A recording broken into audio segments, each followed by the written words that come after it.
Hello students, this is Kanika. Welcome to my channel Prep Biology. So this is class second of PYQ series. Okay, class first जिन students ने नहीं अभी भी checkout की है तो वो लिंक्स जो है क्लास के वो डिस्क्रिप्शन बॉक्स में आपको मिल जाएंगे।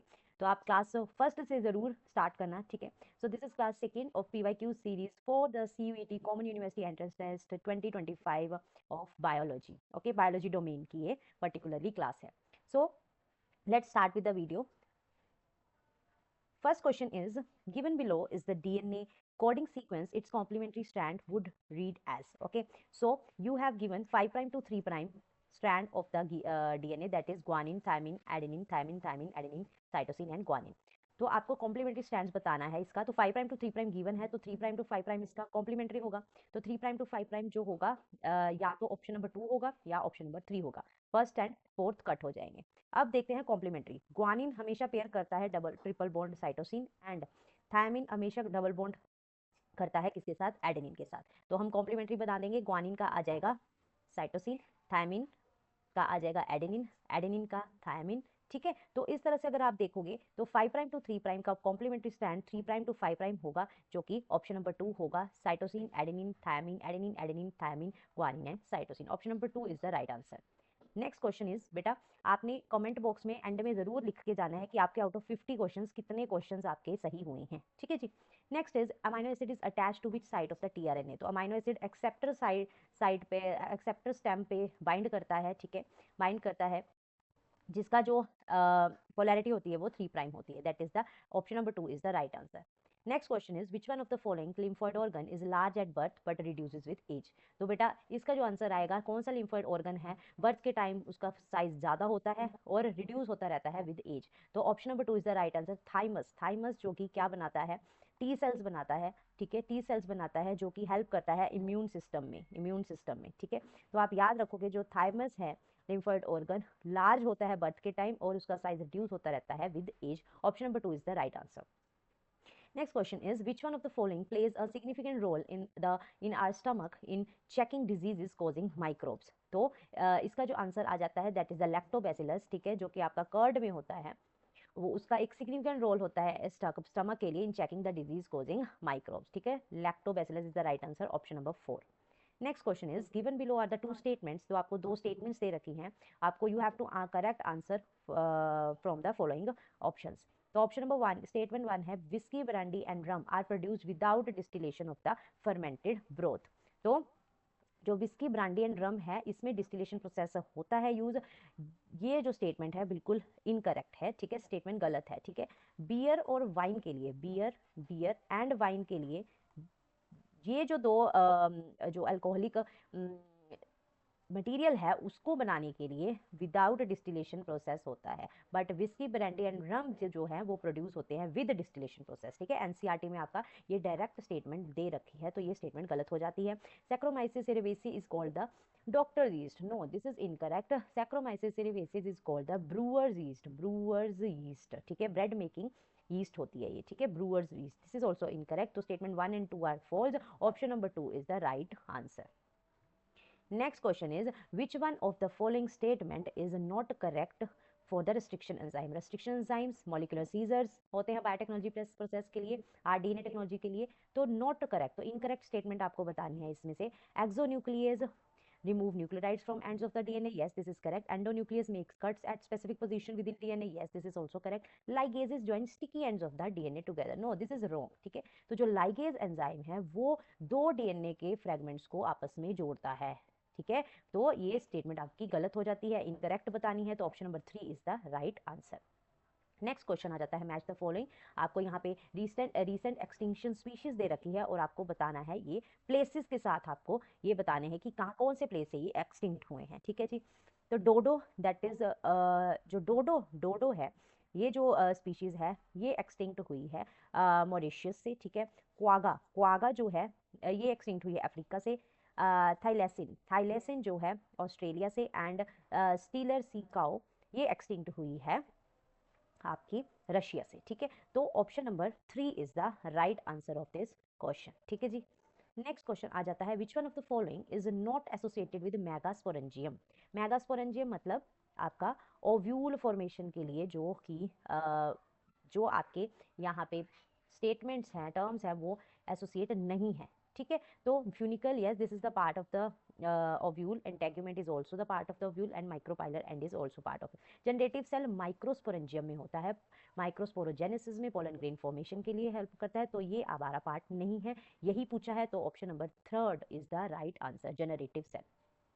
नेक्स्ट क्वेश्चन बेटा, आपको ये पैसेज दे रखा है about the female reproductive system including menstrual cycle, menopause, okay, so you have to read this paragraph and answer the following questions.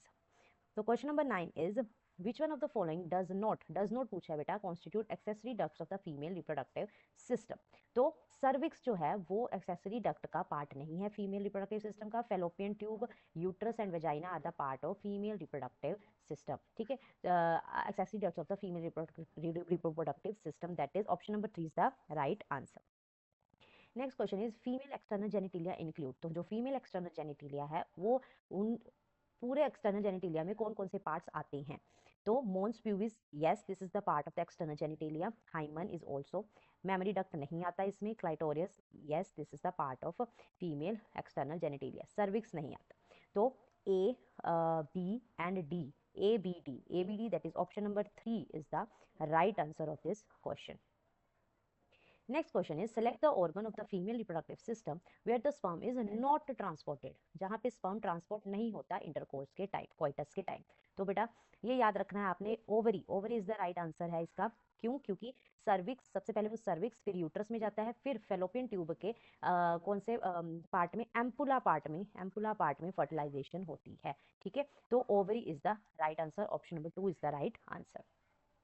Next question is, which one of the following does not takes place before ovulation in human female? तो ovulation से पहले human females में कौन सा process नहीं होता इनमें से, ठीक है। The secretion of luteinizing hormone and follicular stimulating hormone increases during the follicular phase, this is right. corpus luteum secretes large amount of the progesterone, ठीक है। तो ये आपका ये जो है ये प्रोसेस नहीं होता बेटा, क्यों? क्योंकि ओव्यूलेशन से पहले पूछा है, ठीक है। तो ये ओव्यूलेशन के बाद प्रोसेस होता है, कॉर्पस ल्यूटियम जो है प्रोजेस्टेरोन को ओव्यूलेशन के बाद रिलीज करता है, तो यही हमें पूछा है, तो this is the right answer, option number 2 is the right answer, ठीक है। नेक्स्ट क्वेश्चन आ जाता है हमारा, match the following, you have the given phases of the different menstrual cycle and you have to match the days of the menstrual cycle, okay. So proliferative phase, जो proliferative phase है वो कौन से day में होता है? That is 5th to 13th day में, ठीक है। ए विद 4th आ जाएगा हमारा, ठीक है जी। नेक्स्ट मेंस्ट्रुअल फेज, ये होता है 1st to 5th day. Secretary phase 15 to 28th day. Ovulatory phase जो होता है वो हमारा मिडल ऑफ द साइकिल होता है 14th डे, ठीक है। तो option number 3 is the right answer, ठीक है जी। नेक्स्ट क्वेश्चन आ जाता है बेटा, आपको ये पूरा का पूरा पैराग्राफ दे रखा है पॉपुलेशन इंटरेक्शन से, इंटरेक्शंस से, तो आपको यहाँ पे आंसर देना है डिफरेंट क्वेश्चंस का। तो question number 14 is, name the population interaction which takes place when one species is benefited, the another has no effect, zero effect। तो इस पूरे के पूरे प्रोसेस को हम बोलते हैं कमेंसलिज्म। कमेंसलिज्म में क्या होता है, एक स्पीशीज बेनिफिट होता है और दूसरे स्पीशीज का ना हार्म होता है ना बेनिफिट होता है, ठीक है। तो इसका ये साइन होते हैं, ठीक है। Commensalism is the right answer, option number 3। Next question is, identify the incorrect matching, बेटा आपको गलत मैचिंग बतानी है इनमें से। Mutualism positive species, yes this is correct. Parasitism positive negative, this is correct. Predation negative positive, no this is wrong बेटा। Predation में क्या होता है, प्रे जो है, प्रीडेटर जो होता है वो बेनिफिट होता है, positive sign, and the prey being negatively impacted, ठीक है। तो ये साइन होना चाहिए। प्रीडेशन जो है यहाँ पे गलत शो कर रखा है, हमें इनकरेक्ट बताना है, तो option number 3 is the right answer, okay जी। Next question is statement given below are the 2 statements, दो आपको स्टेटमेंट्स दे रखी हैं, आपको बताना है कि इनमें से कौन सा करेक्ट आपके पास ऑप्शन है। Statement 1 is, an orchid grows an epiphyte on a mango branch where mango tree does not derive any apparent benefit, so this is correct, ठीक है। एनसीईआरटी से डायरेक्ट आपका ये एग्जाम्पल दे रखी है, ठीक है। तो मैं बार बार आपको बेटा स्टूडेंट्स कह रही हूँ कि एनसीईआरटी को आपको सिर्फ और सिर्फ एनसीईआरटी को आपने को थोरोली रीड करना है for the CUET biology exam, okay. NCERT से बाहर पेपर नहीं आता, ठीक है जी। Statement second is, the orchid growing on a mango tree is an example of commensalism, yes this is correct। तो both statements correct है, तो option number 1 is correct answer, ठीक है जी। नेक्स्ट क्वेश्चन आ जाता है हमारा, द मैच द फॉलोइंग, आपको डिफरेंट डिफरेंट यहाँ पे पॉपुलेशन इंटरेक्शंस दे रखी हैं और एग्जांपल्स दे रखी हैं। आपको बताना है कौन सी एग्जांपल कौन से इंटरेक्शन की है, ठीक है। Extinction of the Abingdon tortoise after the introduction of the goat on the Galapagos island, ठीक है। तो ये जो आपकी एग्जांपल है ये कंपटीशन की एग्जांपल है, ए विद द फोर्थ, ठीक है। Next is infestations of the marine fish by copepods, ठीक है, कॉपोड्स। So this is the example of the parasitism. Cattle aggregate and grazing cattle. This is the example of the. This is the example. C is the example of the commensalism and fig tree and wasp are the example of mutualism. ठीक है, तो ये सारा का सारा आपका match the following होता है। Option number 4 is the right answer. Next question is select the incorrect pair in response to abiotic factors. तो आपको गलत स्टेटमेंट, इनकरेक्ट स्टेटमेंट बतानी है इनमें से। We maintain a constant body temperature of 37 degree Celsius, yes this is correct. So these are called the conformers, no. सो बेटा conformers क्या होते हैं? Conformers are the organism whose whole internal environment जो होता है, एनवायरमेंट जैसे कि टेम्परेचर चेंज होता रहता है, with the environment. Example conformers की आती हैं एम्फीबियंस, ठीक है, और रेप्टाइल्स आ जाएंगी, ठीक है। तो हम कन्फर्मर्स में नहीं आते बेटा, तो ये स्टेटमेंट बिल्कुल गलत है। हम किस में आते हैं? We are the endothermic organism, okay. So this statement is incorrect. तो इनकरेक्ट पूछी है तो option number 1 is correct answer. Next question is which one of the following is correct example of hermaphrodite. Hermaphrodite कौन से organisms होते हैं? जो कि बाइसेक्सुअल होते हैं, बाइसेक्सुअल और मोनोशियस ऑर्गेनिज्म होते हैं, ठीक है, जिसमें मेल एंड फीमेल पार्ट दोनों में एक ऑर्गेनिजम्स में पाया जाता है। एग्जाम्पल्स जैसे कि टेपवर्म एंड लीच। तो हमें option number 1 is correct answer. और एग्जाम्पल्स हर्मेफ्रोडाइट क्या है? अर्थवर्म्स आ जाती हैं, ठीक है, स्नेल्स आ जाती हैं, slugs. These are the all examples of the hermaphrodite. Option number 1 is correct answer. Next question is in diploid organism which of the following undergoes meiosis? तो diploid organism में इनमें से कौन से पार्ट में meiosis होती है बेटा? तो meiosis होती है किसमें? स्पोरोजीनस टिश्यूज में, ठीक है, स्पोरोजीनस टिश्यूज में meiosis होती है, ये आप याद रखोगे, ठीक है, sporogenous tissues. Option number 2 is right answer, ठीक है। पोलन ग्रेन्स तो हैप्लॉइड होते हैं, ठीक है, meiosis हो नहीं सकती। Synergids are also haploid, vegetative cell is also haploid. तो स्पोरोजीनस सेल्स 2 एंड डिप्लॉइड होते हैं जिसमें meiosis होती है। Next question is who proposed that the first form of life could have come from pre-existing non-living organic molecules, ठीक है। तो किसने ये बताया था? किसने ये बताया था? डायरेक्ट एनसीईआरटी से क्वेश्चन है। ओपेरिन एंड हेल्डेन थ्योरी में ये बताया गया था कि जो life could have come from the pre existing non living organic molecules. Oparin and Haldane, that is option number 2 is right answer. Next question आ जाता है बेटा, स्टेटमेंट्स दे रखी हैं आपको। Statement is in a bioreactor small volume of cultures are developed in which useful bioproducts are produced. No बेटा, so bioreactors में बहुत ज़्यादा अमाउंट में जो वॉल्यूम होता है कल्चर का, large volume of culture develop किया जाता है। So this is incorrect, statement 1 is incorrect. In downstream processing the product formulated with suitable preservatives are ready for marketing without testing of the their quality. क्यों? ये भी statement गलत है बेटा, क्योंकि प्रॉपर टेस्टिंग से, प्यूरिफिकेशन से के बाद फिर डाउनस्ट्रीम प्रोसेस में प्यूरिफिकेशन होती है, ठीक है, और फिर टेस्टिंग के बाद फिर आगे मार्केट किया जाता है पूरा प्रोडक्ट, ठीक है। तो ये भी स्टेटमेंट आपका गलत है, वो statements are incorrect. Option number 2 is the right answer. Next question is the method where an ovum is transferred. Ovum transfer किया जाता है from the donor into the fallopian tube of another female is called. तो ये जो पूरा का पूरा process है इसको बोलते हैं GIFT, that is gamete intrafallopian transfer, ठीक है। Option number 3 is right answer, जो कि ART का पार्ट है, असिस्टेड रिप्रोडक्टिव टेक्निक्स का पार्ट है।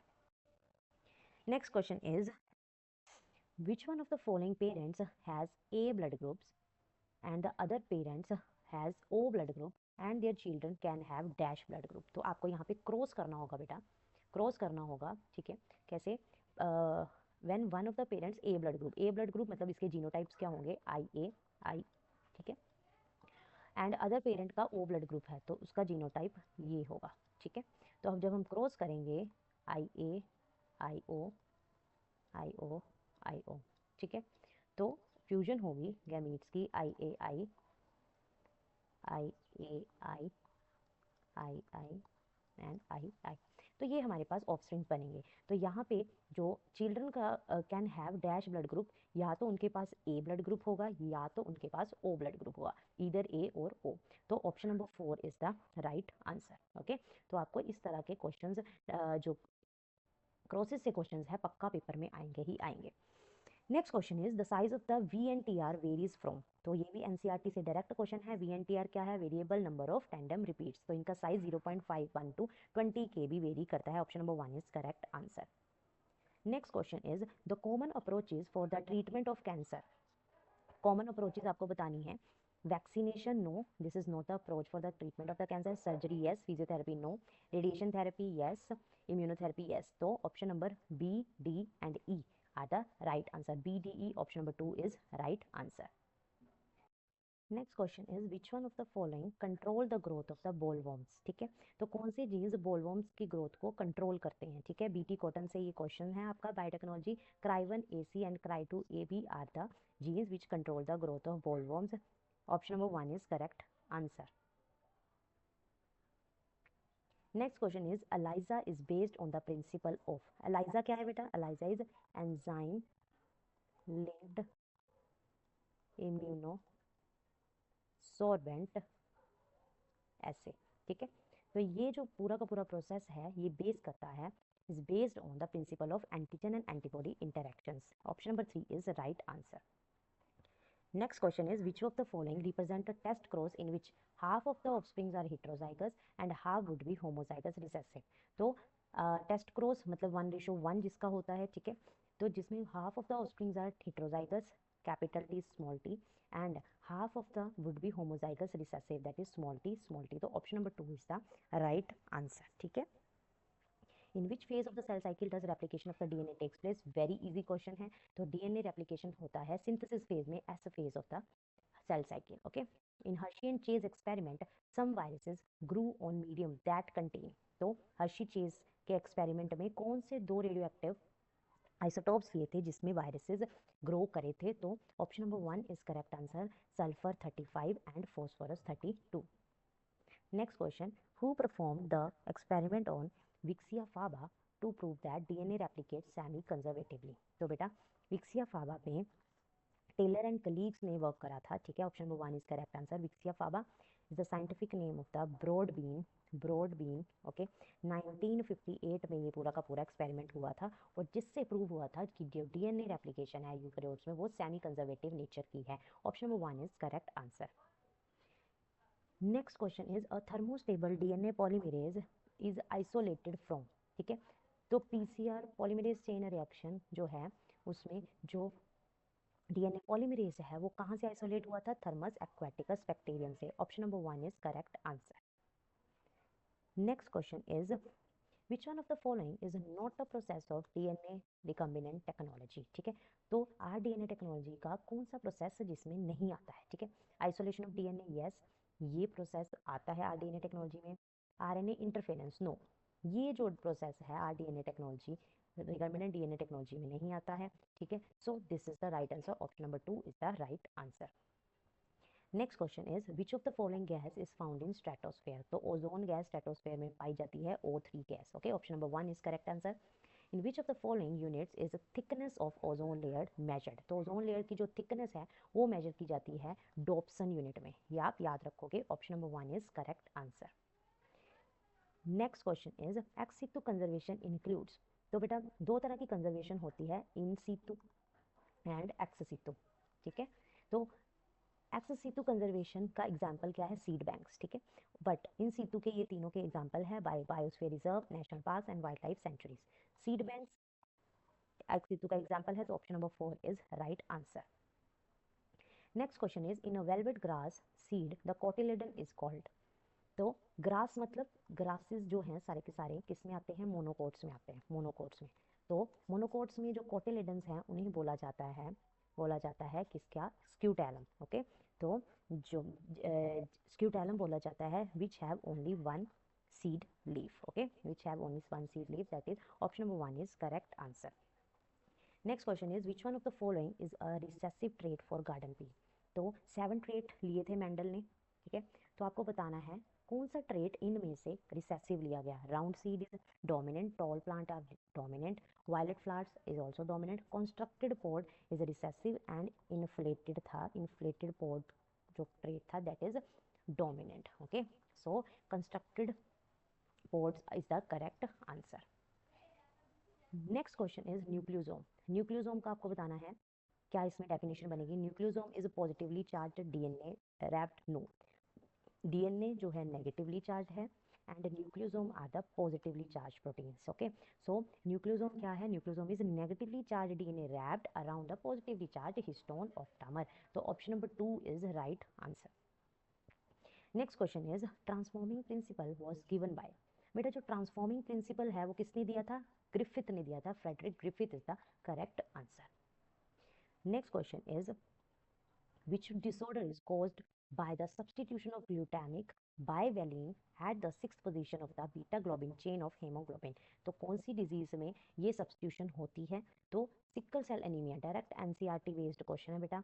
सिकल सेल एनीमिया में SCA, सिकल सेल एनीमिया में ये पूरा का पूरा सब्सटीट्यूशन से ये डिजीज होती है. That is SCA. Option number 2 is correct answer.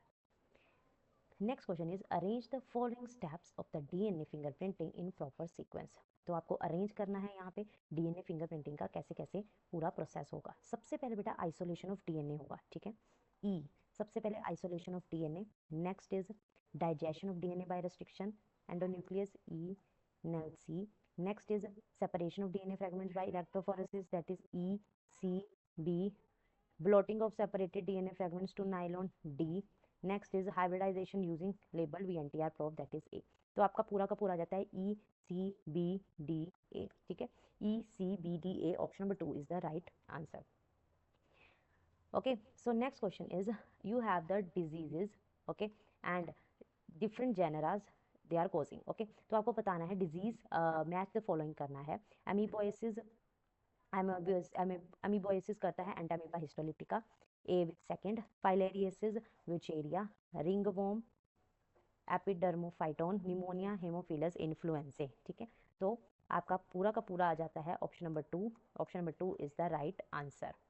Next question is streptokinase enzyme is used for. तो बेटा याद रखना स्ट्रेप्टोकाइनेज एंजाइम जो है वो यूज होता है removing clots from the blood vessels. Option number 1 is correct answer. Next question is select the incorrect statement. आपको इनमें से इनकरेक्ट स्टेटमेंट बतानी है regarding HGP human genome project. Direct NCERT based question है. ठीक है, तो chromosome 1 has the most genes and chromosome Y has the fewest. This is correct. Chromosome 21 has the most gene, chromosome Y has the fewest. This is incorrect. ठीक है, तो incorrect बताना है. Option number 2 is correct answer. Which of the following is not a step of PCR? PCR का step नहीं है. Downstream processing direct answer है. Downstream processing bioreactors में यूज होता है. Option number 2 is the right answer. Next question is which of the following equation is correct about Verhulst Pearl logistic curve. बेटा population growth curve से ये question है. Population growth curve से ये question है. ठीक है, तो आपको उसकी जो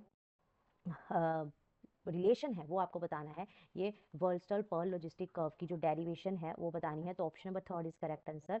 N denotes the population density, K denotes the carrying capacity, R is intrinsic rate of population. ओके, तो option number 3 is correct answer. 49th question आ जाता है बेटा lac operon model. Lac operon model से ये क्वेश्चन है. आपको यहाँ पे स्ट्रक्चरल जीन्स दे रखे हैं. आपको बताना है कि कौन सा स्ट्रक्चरल जीन कौन से प्रोटीन को कोड करता है. तो आई कोड करता है रिप्रेसर, ए कोड करता है ट्रांसएसिटाइलेज, वाई कोड करेगा परमिएज एंड जेड कोड करता है बीटा गैलेक्टोसाइडेज. तो option number 2 is correct answer. Last question आ जाता है बेटा analogous structures are result of. Analogous structures are the result of convergent evolution. और होमोलोगस अगर पूछा हो तो डाइवर्जेंट एवोल्यूशन इसका आंसर आ जाता है. So these are the 50 questions जो कि आपका प्रीवियस ईयर्स में आए गए क्वेश्चंस थे. ठीक है, तो 50 क्वेश्चंस में से आप कमेंट बॉक्स में जरूर बताना कि कितने क्वेश्चंस आपके सही हुए हैं. सो this is all about today's video. अगर आपने क्लास 1 अभी तक नहीं देखी है तो प्रैक्टिस जरूर कर लेना PYQs. नेक्स्ट जो क्लास आने वाली है आपकी जो आपकी ट्यूसडे को क्लास आने वाली है PYQ सीरीज की class 3. Okay, so this is all about today's video. Like share and subscribe my channel that is prep biology. Follow for more. Thank you.